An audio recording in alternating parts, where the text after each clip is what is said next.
Welcome to clue today news. Kalwakurthy నియోజకవర్గ BRS party ఆధ్వర్యంలో SIR ప్రక్రియలపై party నిర్మాణాత్మక డిజిటల్ సభ్యత్వ నమోదు గురించి వెల్దండ సమీపంలోని ఓ ప్రైవేట్ ఫంక్షన్ హాల్లో కల్వకుర్తి మాజీ ఎమ్మెల్యే జైపాల్ యాదవ్ అధ్యక్షతన సమీక్ష సమావేశం ఏర్పాటు చేయడం జరిగింది. ఎస్ఐఆర్ ప్రక్రియ సన్నాహక సమావేశానికి మాజీ మంత్రి సబితా ఇంద్రారెడ్డి, మెట్టు శ్రీనివాసులు, రజనీ సాయి చందులు ముఖ్య అతిథులుగా పాల్గొన్నారు. ఈ సమీక్ష సమావేశానికి నియోజకవర్గ బీఆర్ఎస్ పార్టీ ముఖ్య నాయకులు, క్రియాశీల కార్యకర్తలు సుమారు 800 మంది పాల్గొన్నారు. జైపాల్ యాదవ్ అధ్యక్షతన జరిగిన కార్యక్రమంలో మాజీ మంత్రి సబితా ఇంద్రారెడ్డి మాట్లాడుతూ ముందుగా బీఆర్ఎస్ పార్టీ నాయకులను ఉద్దేశించి పనులను పక్కన పెట్టి ఇంత సమయాన్ని కేటాయించిన పార్టీ నాయకులకు, క్రియాశీల కార్యకర్తలకు ధన్యవాదాలు తెలియజేశారు. ఎస్ఐఆర్ స్పెషల్ ఇంటెన్సివ్ రివిజన్ ఈ నెల 25 నుండి మొదలవుతుందని, మీరందరూ చాలా జాగ్రత్తగా ఉండాలని అన్నారు. మాయ మాటలు చెప్పి రేవంత్ రెడ్డి అధికారంలోకి వచ్చాడని, వీరందరూ కలిసేకట్టుగా పార్టీ కోసం పనిచేసి తిరిగి కేసీఆర్ ముఖ్యమంత్రి అయ్యే వరకు గట్టిగా కృషి చేయాలని చెబుతూ ఓట్ల ప్రక్షాళన కార్యక్రమం ఎస్ఐఆర్ పై దృష్టి పెట్టాలని కోరారు. ఈ కార్యక్రమంలో ఫుడ్ కమిషన్ చైర్మన్ గోలి శ్రీనివాస్ రెడ్డి, మిషన్ భగీరథ మాజీ vice chairman Uppala Venkatesh, Veldanda PSCS chairman Jupalli Bhaskarrao, Vijithareddy, సర్పంచుల సంఘం మాజీ రాష్ట్ర అధ్యక్షుడు గూదూరి నరసింహారెడ్డి తదితరులు పాల్గొన్నారు.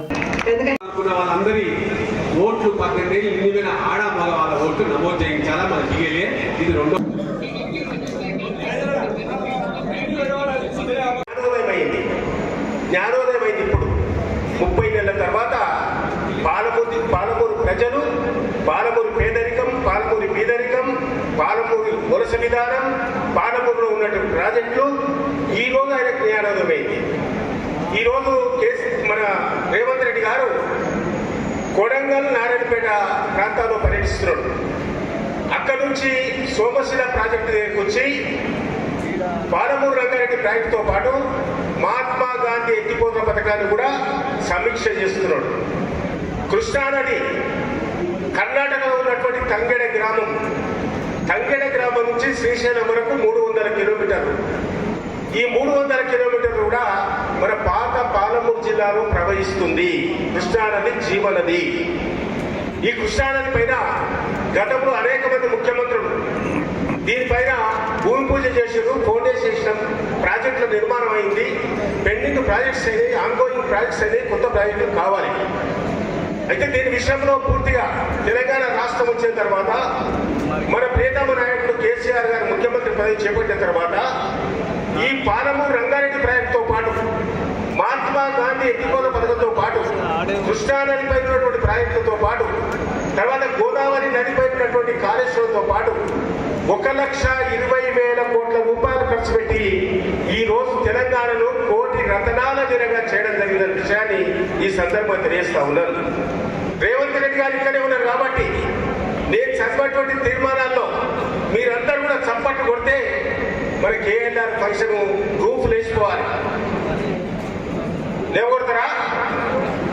అయితే చప్పట్ల ద్వారా మీరందరూ కూడా దీన్ని ఆమోదించాలి. కృష్ణానదిపై ఉన్నటువంటి మొట్టమొదటి ప్రాజెక్టు భీమా ప్రాజెక్టు.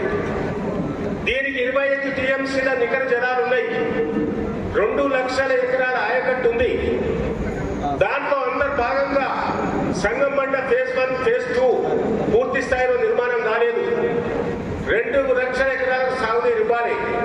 దానికి సంబంధించినటువంటి నీటిని కేటాయించడమే కాకుండా దానికి సంబంధించినటువంటి బడ్జెట్ కూడా మంజూరు చేయాలని ఈ రేవంత్ రెడ్డి గారికి మన తీర్మానం ద్వారా చప్పట్ల ద్వారా తెలియజేస్తుందిగా కోరుతా ఉంది. ఇప్పుడు కుట్ర చేసే ప్రభుత్వాలు అప్పుడు లేవు, అది బాధ్యతగా చేసుకుంటూ పోయినారు. ఇప్పుడు ఏంటంటే ప్రతి దాంట్లో రాజకీయం చూస్తున్నారు కాబట్టి ప్రత్యేకమైన శ్రద్ధ వహించాల్సి వస్తుంది.